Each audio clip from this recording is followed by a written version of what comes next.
जाल किस्त नंबर 14। दरवाजा खुलने से पहले जीने में तेज रोशनी का एक बल्ब रोशन हो गया। इसके साथ ही दरवाजा खुल गया। वहाँ एक लंबा तिरंगा नीग्रो खड़ा था। उसके हाथ में स्याह रंग का खौफनाक रिवॉल्वर था। मेरे तुक्कों के ऐन मुताबिक इसने पहले ही सामने देखा। बस वही एक लम्हा था। कांता ने बैठे बैठे इसके रिवॉल्वर और कलाई पर जोरदार जर्ब लगाई। रिवॉल्वर इसके हाथ से छूटकर दूर जा गिरा। बौखलाहट में नीग्रो के मुंह से एक गलीज सी गाली निकली। कांता उछलकर इसके सर पर जा पहुंची और इसके जबड़े पर जोरदार लात रसीद की। फिर घूमकर दूसरी लात मारी। और नीग्रो भी खासा सख्त जान था कि इतनी जबरदस्त लातें खाने के बावजूद अपने पैरों पर खड़ा था। मैंने आगे बढ़कर इसकी दोनों पिंडलियां पकड़ी और इसे आगे घसीट लिया। इसके गिरने से खासा जोरदार धमाका हुआ। मैंने इसे संभलने का मौका दिए बगैर इसके सर पर अपने भारी भरकम जूते से ठोकर मारी। फौरन ही कोई गरजदार आवाज में चीखा, कौन है वहां, क्या हो रहा है? इस आवाज के साथ ही किसी बेआवाज राइफल ने फायर किया। कांता के हलक से एक चीख बुलंद हुई और जमीन पर गिर गई। मैं अपनी जगह साकित रह गया। मुझे कांता की मौत का शदीद सदमा था। फौरन ही एक दूसरे नीग्रो किसी गोशे से निकलकर सामने आया और गरज कर मुझसे बोला, अपनी जगह से हरकत मत करना, अपना रिवॉल्वर फेंको और खड़े हो जाओ, वरना तुम्हारी खोपड़ी के परखचे उड़ा दूंगा। मैंने रिवॉल्वर फेंक दिया और आहिस्ता आहिस्ता खड़ा हो गया। मुझे अपने मंसूबे की नाकामी और कांता जैसी मुखलिस दोस्त की मौत का दोहरा सदमा था। मैं हाथ उठाकर खड़ा हुआ तो वो नीग्रो मजीद मेरे नज़दीक आया। फिर अचानक जैसे बिजली से कौंध गई। कोई चीज़ सनसनाती हुई नीग्रो के सीने में पेवस्त हुई। वो कांता का मखसूस खंजर था जो दस्ते तक नीग्रो के सीने में पेवस्त हो गया। उसके हाथ से राइफल छूटी और वो ज़मीन पर गिरने लगा। इस हालत में भी इसने राइफल सीधी करने की कोशिश की थी, लेकिन मौत ने इसे मोहलत न दी। मैंने मुड़कर पीछे की तरफ देखा। कांता वहाँ खड़ी मुस्कुरा रही थी। अब ऐसे हवनकों की तरह खड़े रहो, इन दोनों की जेबों की तलाशी लो। क्लारा का कमरा लॉक होगा, इसकी चाबी इन दोनों में से किसी के पास होगी। मैं झुककर इस नीग्रो की तलाशी लेने लगा जिससे बेहोश किया था। इसने अचानक मेरे मुंह पर घोंसा मारा। इसका भारी भरकम घोंसा मेरी पेशानी पर पड़ा।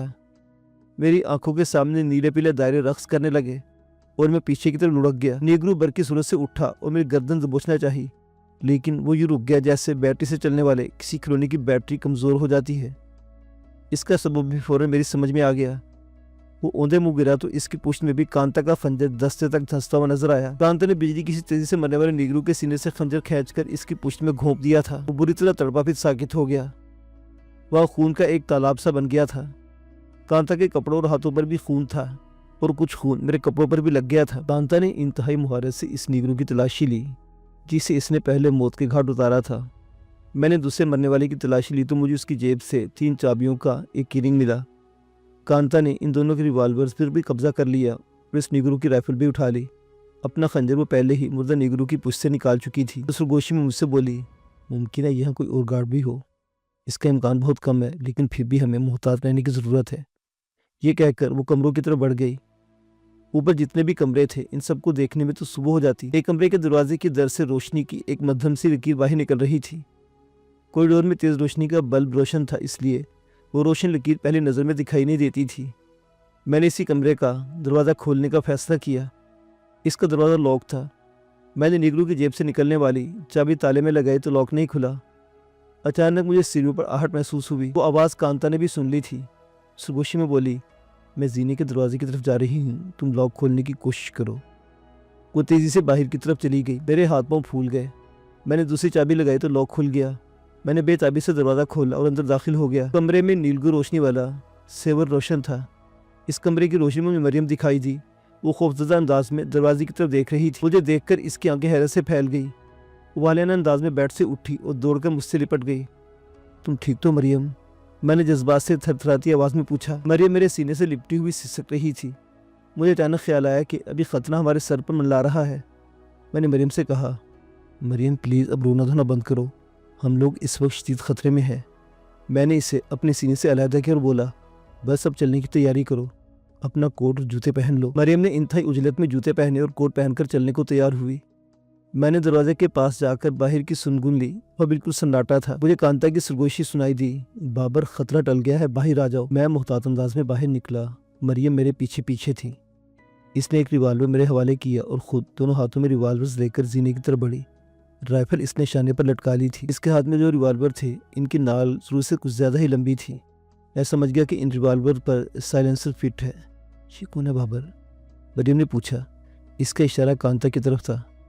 इसका तफसीली तारुफ बाद में कराऊंगा, फिलहाल तुम इतना समझ लो कि इसकी वजह से हम यहाँ तक पहुंचे हैं। कांता फूंक फूंक कर कदम रखती हुई जीने से उतर रही थी।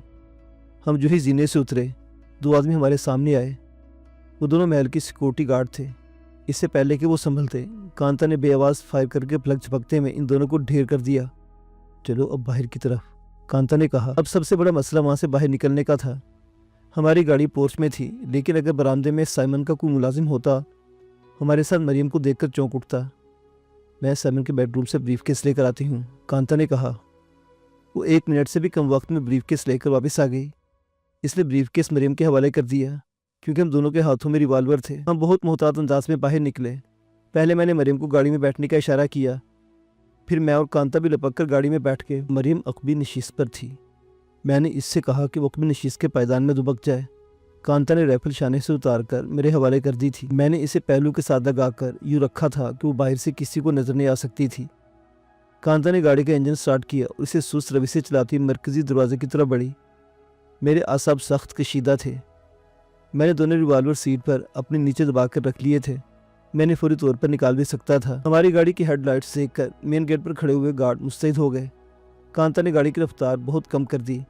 गेट पर खड़े हुए गार्ड्स ने लीवर दबाकर न सिर्फ दरवाज़ा खोला, बल्कि हम दोनों को इशारे से सलाम भी किया। जवाब में कांता ने भी सर हिलाया और मैंने हाथ के इशारे से इनके सलाम का जवाब दिया। दूसरे लम्हे हम महल से बाहर थे। बाहर निकलते ही कांता गाड़ी को जेट फाइटर के अंदाज में दौड़ाने लगी।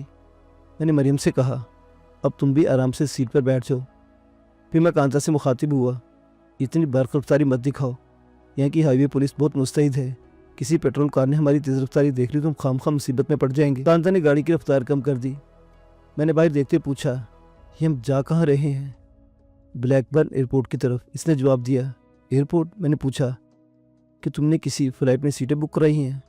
मैंने एक छोटे तैयारे सेसना पहले चार्टर कर दिया था।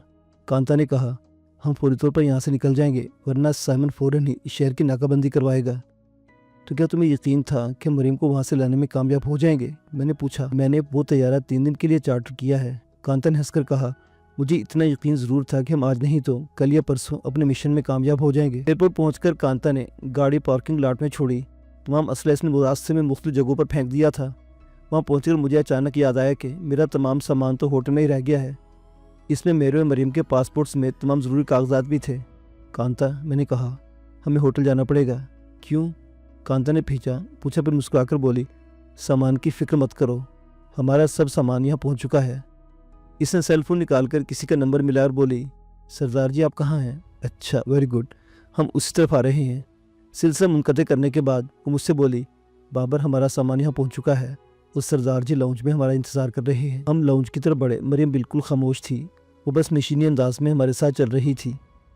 लाउंज में एक सरदार जी अपने 2 दोस्तों के साथ मौजूद थे। सरदार जी ने बहुत मुअद्दिब अंदाज में कांता को सलाम किया। कांता ने सर के इशारे से इसके सलाम का जवाब दिया। कांता ने मुझसे कहा, बाबर ये सरदार गुरमीत सिंह है, बहुत ज़बरदस्त आदमी है। सरदार ने दांत निकाल दिए और बेढंगेपन से हंसने लगा। मेरे दोनों सूटकेस और ब्रीफकेस एक ट्रॉली में रखे हुए थे। मैंने ब्रीफकेस से अपना और मरियम का पासपोर्ट निकाला और अपनी जेब में रख लिया। फिर मैं सामान को ट्रॉली से लेकर डिपार्चर लाउंज की तरफ चल दिया। तमाम मराहिल से फारिग होने के बाद हम पैदल ही उस तैयारी की तरफ पहुंचे जो कांता ने चार्टर किया था। वो वाकई छोटा सा 6 सेंटर तैयारा था। इसका पायलट भी नज़दीक ही खड़ा था। हेलो मिस्टर जॉर्ज, कांता ने खुशदिली से इसे मुखातिब किया। हेलो, जॉर्ज ने भारी आवाज़ में कहा, क्या तुम परवाज़ के लिए तैयार हो? यस मैम, इसने सर हिलाकर जवाब दिया। वो दरमियाने कद और भारी जिस्म का भारी भरकम आदमी था। कहाँ चलना है मैम? इसने यूँ पूछा जैसे टैक्सी और रिक्शा वाले पूछते हैं। ब्रैडफोर्ड, कांता ने जवाब दिया। जॉर्ज उचक कर ऊपर चढ़ गया और उसने छोटी सी एक सीढ़ी जहाज से नीचे लगाकर बाहर रख दी। इस सीढ़ी की मुझे या कांता को ज़रूरत नहीं थी, लेकिन शायद मरियम को ऊपर चढ़ने में तकलीफ़ होती। मैंने पहले ही मरियम को ऊपर चढ़ाया, फिर अपने दोनों सूटकेस उठाए। कांता ने अपना सूटकेस और मेरे दोनों ब्रीफकेस उठा लिए। चंद मिनट बाद इस सेक्स सेंटर तैयारे का इंजन स्टार्ट हुआ और तेज़ी से रनवे पर दौड़ने लगा। फिर एक झटके से ऊपर उठ गया। ब्रैडफोर्ड में कई 5 स्टार होटल भी थे, लेकिन हम गैर मारूफ से एक होटल ग्रीन वैली में मुकीम थे। हमें ब्रैडफोर्ड पहुंचते हुए 4 घंटे हो चुके थे। हम तीनों वहां अलग कमरों में मुकीम थे और एक दूसरे से बिल्कुल लाताल्लुक थे। साइमन के महल में होने वाली वारदात ने पूरे मुल्क में एक सनसनी फैला दी थी। साइमन ने इल्ज़ाम लगाया था कि कांता नामी एक इंडियन लड़की अपने साथी शेखर के साथ कुछ जवाहरात दिखाने के बहाने मेरे महल में आई, मुझे गन पॉइंट पर कमरे में बंद किया। इससे न सिर्फ मेरे लाखों पाउंड्स के नायाब जवाहरात लूटे, बल्कि 50,000 पाउंड्स कैश भी ले गई। इन दोनों ने मेरे 4 गार्ड्स को भी ठिकाने लगा दिया। बरतानवी पुलिस और स्कॉटलैंड यार्ड सरगर्म हो चुकी थी। मुझे ये भी खदशा था कि कहीं इस जहाज़ का पायलट पुलिस को ये ना बता दे कि हम ब्रेडफोर्ड की तरफ गए हैं। इसका इम्कान बहरहाल था कि पुलिस जहाज़ के पायलट तक पहुंच जाए। पुलिस को एक भारतीय जोड़े की तलाश थी, यानी एक औरत और एक मर्द। तीसरी औरत को भी पुलिस हमारी मुआवन समझ सकती थी। कांता यहाँ पहुंचने के फौरन बाद कहीं चली गई थी। मुझे न जाने क्यों एहसास हुआ था कि हम ब्रेडफोर्ड में बुरी तरह फंस कर रह गए हैं। 3 घंटे बाद कांता लौटी तो इसके हाथ में एक छोटा सा सूटकेस भी था। तुम बताए बगैर कहाँ गायब हो गई थी? मैंने इससे पूछा जैसा वो मेरी मुलाजमा हो। क्यों? कांता चौंक कर बोली, क्या कोई गड़बड़ हो गई है? तुम नहीं जानती इस वक्त स्कॉटलैंड यार्ड और बरतानिया की पुलिस हमें तलाश कर रही है। वो हमें ब्लैकबर्न में ढूंढ रहे होंगे। कांता ने हंसकर कहा, इंग्लैंड की पुलिस बहुत बरकरारी से काम करती है। ये तो अमरीकी पुलिस से भी ज़्यादा खतरनाक है। उन्होंने उस पायलट से अब तक सब कुछ उगलवा लिया होगा। किस पायलट से? कांता मुस्कुराकर बोली, जो हमें ब्लैकबर्न से यहाँ तक लाया था। कांता मुस्कुराई, वो पायलट नहीं, हमारा आदमी था। असल पायलट तो लंदन के एक फ्लैट में है। इसे हमारे ही आदमी ने अगवा किया था। तुम्हारा आदमी? मैंने चौंक कर कहा, इंग्लैंड में भी तुम्हारे आदमी मौजूद है? हमारा नेटवर्क तो पूरी दुनिया में है। कांता ने कहा, तुम कहाँ गई थी? मरियम कानूनी तौर पर यहाँ नहीं आई थी, इसलिए कानूनी तौर पर यहाँ से जा भी नहीं सकती। कांता ने कहा। इसकी बात पर चौंक उठा। वाकई मरियम यहाँ कानूनी तौर पर नहीं आई थी। इसका पासपोर्ट तो मेरे पास था। जाहिर है जब हम यहाँ से निकलने की कोशिश करते तो इमिग्रेशन हुकाम को मरियम रोक लेती। इससे पहला सवाल यही किया जाता कि वो बरतानिया में कब और कैसे आई। ये बात सुनकर मरियम भी तशवीश में मुब्तला हो गई। वो रो देने वाले अंदाज में बोली, बाबर अब क्या होगा? स्कॉटलैंड यार्ड वाले आज नहीं तो कल हमारे बारे में मालूम कर लेंगे। मेरी वजह से तुम भी मुसीबत में फंस जाओगे। कम से कम तुम तो यहाँ से निकल जाओ। उन लोगों की कैद में रहकर तुम्हारा जहन माऊफ हो गया है। मैंने मुंह बनाकर कहा, क्या मैं इसलिए आया था कि तुम्हें पहले भी ज़्यादा मुसीबत डालकर यहाँ से फरार हो जाऊँ? तो फिर हम क्या कर सकते हैं? हम बहुत कुछ कर सकते हैं मरियम। कांता ने कहा, हम आज यहाँ से बरतानिया के एक बंदरगाह तौशल की तरफ निकल जाएंगे। वहाँ हमारा एक मालबरदार बहरी जहाज़ लंगरअंदाज है। उस जहाज़ के जरिए हम यहाँ से निकल जाएंगे। इतना भी आसान नहीं है कांता। मैंने कहा, हाँ इसमें कुछ मुश्किलात तो ज़रूर है, लेकिन नामुमकिन नहीं। बुनियादी मसला मरियम को इस बहरी जहाज़ में पहुँचाने का है। हम एक दफ़ा बरतानिया के दूध से बाहर निकल गए तो फिर कोई ख़तरा नहीं होगा, लेकिन इस दफ़ा हमें बहुत मुहतात से काम लेना होगा। हम सबको अपना हुलिया बदलना पड़ेगा। मैं चेहरे में तब्दीली के लिए कुछ चीज़ें लेकर आई हूँ। ये तुम कैसी फिल्में बातें कर रही हो कांता? मरियम ने मुंह बनाकर कहा, फिल्मों में तो किरदार अपना गेटअप भी बदल लेते हैं और चेहरा भी। अमली ज़िंदगी में ऐसा मुमकिन नहीं है। सब कुछ मुमकिन है। कांता ने कहा, कुछ सब्र करो, फिर सब कुछ तुम्हारे सामने आ जाएगा। कांता ये कहती हुई कमरे से बाहर निकल गई। ये भी अजीब लड़की है। इसके जाने के बाद मरियम ने कहा, इन था पूरे एतमाद और निडर। मैंने इस दौरान में मरियम को कांता के बारे में तफसील से बता दिया। इस तफसील में ये शामिल नहीं था कि कांता मुझ में दिलचस्पी ले रही है। इसके बाद हरकत से मरियम को खुद ही शुबा हुआ था कि कांता मुझ में दिलचस्पी ले रही है। इसे देखकर बिल्कुल लगता कि ये नाजुक अंदाम लड़की इतनी डर भी होगी। साइमन के महल में इसने किस बेखूबी से 4 आदमियों की जान ली। वो अकेली नहीं है जान, इसके साथ एक बैनुल अक़वामी गैंग है जिसका नेटवर्क पूरी दुनिया में फैला हुआ है। लेकिन वो गैंग तुम पर इतना मेहरबान क्यों हो गया? क्या तुम भी किसी दहशतगर्द तंजीम के लिए काम करते हो? क्या FBI का इल्ज़ाम दुरुस्त था? मरियम ने कहा, ऐसी बातें करते हो मरियम? मैंने कहा, तुम मेरी तमाम मसरूफियात से अच्छी तरह वाकिफ़ हो। इन लोगों से तो हादसे तौर पर मेरी मुलाकात हुई। फिर मैंने इसे मुख्तसरन बताया कि कांता से मेरी मुलाकात कैसे हुई। ये लोग तो बहुत ख़तरनाक है बाबर। मरियम ने कहा, ये मत भूलो मरियम के इन्हीं की वजह से आज तुम मेरे साथ हो। अच्छा अब अपना मूड ठीक करो। मरियम ने मेरा मूड ख़राब होते देखकर फ़ौरन हथियार डाल दिए। इसी वक्त कांता दस्तक देकर कमरे में आई और बोली, बाबर हमें फ़ौरन तौर पर यहाँ से चेकआउट करना है। ये इतला देकर वो फ़ौरन वापस चली गई। मरियम तुम चेकआउट करो, फिर 10 मिनट में मैं अभी आ जाऊँगा। इसी वक्त कांता फिर आई बोली, तुम लोग बाहर आओगे तो तुम्हें होटल के बाहर मिलूंगी। वो फिर वापस चली गई। मैं होटल से बाहर निकला तो कुछ फासले पर एक सीडान खड़ी थी। इसमें से हाथ हिलाकर किसी ने मुझे इशारा किया। मैं टहलने के अंदाज में सीडान की तरफ बढ़ गया। ये देखकर सीडान का ड्राइवर नीचे उतरा और मेरे हाथों से सूटकेस लेकर गाड़ी की डिक्की में रख दिए। मरियम और कांता पहले ही गाड़ी की अगली नशीस पर बैठी थी। मेरे बैठते ही गाड़ी तेज रफ्तारी से एक समत रवाना हुई। मैंने ड्राइवर का जायजा लिया। वो भी कोई एशियाई ही था। वो चेहरे से पाकिस्तान या भारत का बाशिंदा लग रहा था। इसने कुछ देर तक गाड़ी बिला मकसद मुख्तलिफ जगहों पर घुमाई, फिर तेज रफ्तारी से एक तरफ रवाना हो गया। पहले गालिबन वो ये तस्दीक करना चाह रहा था कि कोई हमारी गाड़ी का ताक़ुब तो नहीं कर रहा। आधे घंटे बाद गाड़ी छोटे से खूबसूरत 1 यूनिट बंगले के सामने जा रुकी। ड्राइवर ने उतरकर गेट खोला और गाड़ी को अंदर ले जाने के बाद दरवाज़ा बंद कर दिया। कांता ने अपना सामान उतरवाया और ड्राइवर से कहा कि अब तुम वापस चले जाओ। हैरत तो मुझे इस बात पर थी कि पोर्च में एक गाड़ी पहले से मौजूद थी। ड्राइवर के जाने के बाद कांता ने मेन गेट बंद किया और हम सामान उठाकर बंगले में दाखिल हो गए। पुलिस को कहीं से सुनगिन मिल गई कि हम लोग ब्लैकबर्न से ब्रेडफोर्ड की तरफ आए हैं। कांता ने कहा, इसे मैंने फौरी तौर पर होटल छोड़ने का फैसला कर लिया। ये बंगला, ये भी तुम्हारी ही मलकियत है। मैंने इसका जुमला पूरा कर दिया। मेरी बात पर कांता बेसाख्ता हंसने लगी और बोली, हाँ यही समझ लो। अचानक डोरबेल बजने की आवाज़ आई और मैं बुरी तरह चौंक उठा। ये कौन आ गया? मैं मुँह ही मुँह में बड़बड़ाया और पुरतशवीश अंदाज में कांता की तरफ देखने लगा। मरियम भी एकदम परेशान हो गई। कांता ने हंसकर कहा, अरे तुम इतने परेशान क्यों हो गए? प्रोफेसर बेग आया है, मैंने इसे बुलाया था। जिस इंटरकॉम पर पूछा कौन है? प्रोफेसर बेग मादाम, बाहर से कोई बोला। कांता ने बटन दबाकर ऑटोमेटिक लॉक खोल दिया। इसके बावजूद मेरी बेचैनी कम न हुई। अचानक दरवाज़ा खुला और दरमियाने कद का फरबही माइल एक शख्स अंदर दाखिल हुआ। इसके सर पर बड़े बड़े बाल थे जिन्हें इसने पूनी की शक्ल में बांध रखा था। चेहरे पर मोटे शीशों की ऐनक थी। वो 40 और 45 साल की उम्र का हंसमुख आदमी था। कांता ने खुशदिली से कहा, आइए प्रोफेसर साहिब, मैं आप ही का इंतज़ार कर रही थी। कैसे हैं आप? मैं बिल्कुल पहले जैसा हूँ मादाम, इसे मुस्कुराकर कहा। इनसे मिले। कांता ने हमारी तरफ इशारा किया। मेरे दोस्त बाबर और ये उनकी बेगम मुझसे मुखातिब हुई। ये प्रोफेसर अयाज बेग है। ये नाम के नहीं बल्कि काम के भी प्रोफेसर है। अभी तुम इनका कमाल देखना। फिर दिल में तो आया कि पूछूं, क्या ये टोपी में से खरगोश बरामद करेंगे या अभी खड़े खड़े खुद गायब हो जाएंगे? लेकिन प्रोफेसर साहब की दिल आज़ारी के ख्याल से मैं खामोश रहा। प्रोफेसर अपना काम शुरू करें, कांता ने कहा। प्रोफेसर के हाथ में एक बड़ा सा ब्रीफ केस भी था। कांता भी अपना एक बैग उठा ले और बोली, कुछ सामान इसमें भी है, आइए आप मुझे से काम शुरू करें। फिर मुझसे मुखातिब हुई, आप लोग उस वक्त तक दूसरे बेडरूम में आराम करें। अरे यार कितना आराम करेंगे? मैंने कहा, ब्लैकबर्न से आने के बाद आराम ही तो कर रहे हैं। मैं मरीम के साथ एक बेडरूम में चला गया। बाबर, यहाँ मेरा दम घुट रहा है। इस मुल्क से फ़ौरन निकलने की कोशिश करो। स्कॉटलैंड यार्ड वाले ज़मीन की तह में मुजरिमों को निकाल लेते हैं। हम मुजरिम नहीं हैं। और दूसरी बात यह कि स्कॉटलैंड यार्ड वाले भी हमारी तरह इंसान है। वो गैब का इल्म नहीं रखते कि सीधे यहाँ पहुँच जाए। इसी वक्त कमरे के दरवाजे पर दस्तक हुई और उधेड़ उम्र की एक औरत कमरे में दाखिल हुई। मैं उछलकर खड़ा हो गया। कौन है आप? मैंने दुरुस्त लहजे में पूछा। मेरा नाम एंजिला है। इसने कहा, मैं इस बंगले की मालिक हूँ। अब मुझसे पूछने कि मैं कौन हूँ। इसके लहजे में नागवारी थी। आप बताएं कि आप कौन हैं और मेरे घर में क्या कर रहे हैं? वो दरअसल हम कांता के मेहमान हैं। कौन कांता? वो दुरुस्त लहजे में बोली, मैं किसी कांता को नहीं जानती। आप गैर कानूनी तौर पर मेरे घर में दाखिल हुए हैं। मैं भी पुलिस को टेलीफोन करती हूँ। इसकी ज़रूरत नहीं है, मरीम ने तल्ख लहजे में कहा। हम यहाँ से जा रहे हैं। वो औरत अचानक खिलखिलाकर हंस पड़ी। मैं बुरी तरह चौंक उठा। वो आवाज़ कांता की थी। मैंने हैरत से देखा।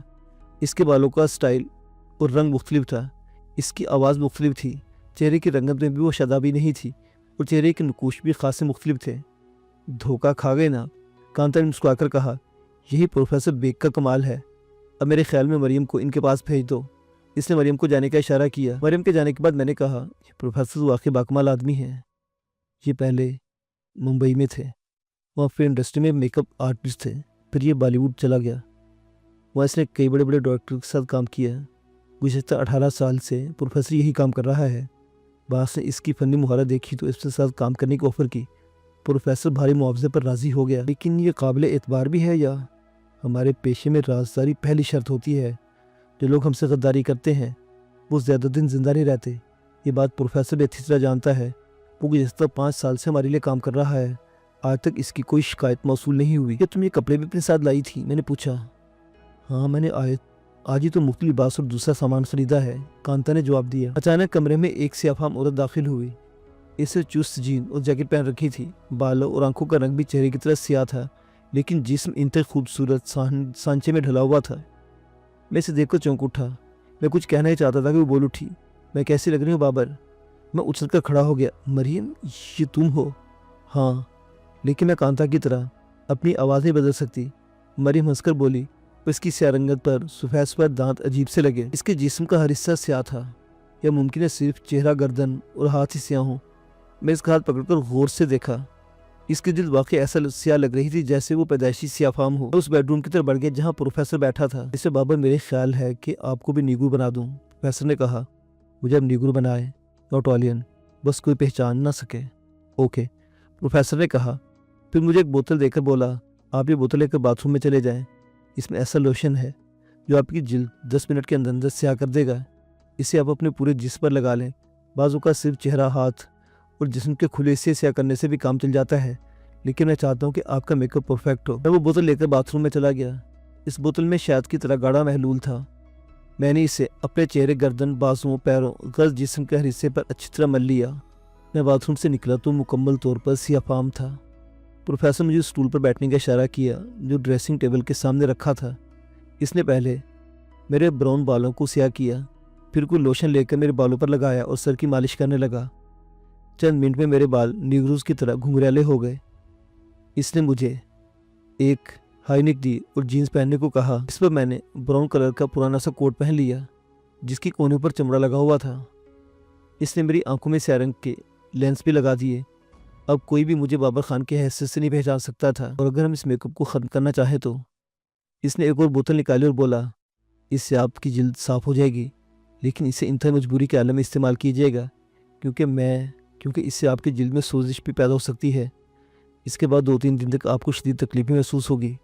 फिर मुस्कुराकर बोला, मेरा अंदाज़ा है कि आप आवाज़ भी किसी तक बदल सकते हैं।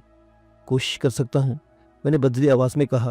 वेरी गुड, प्रोफेसर हंसकर बोला, अब आप मादाम के पास जा सकते हैं।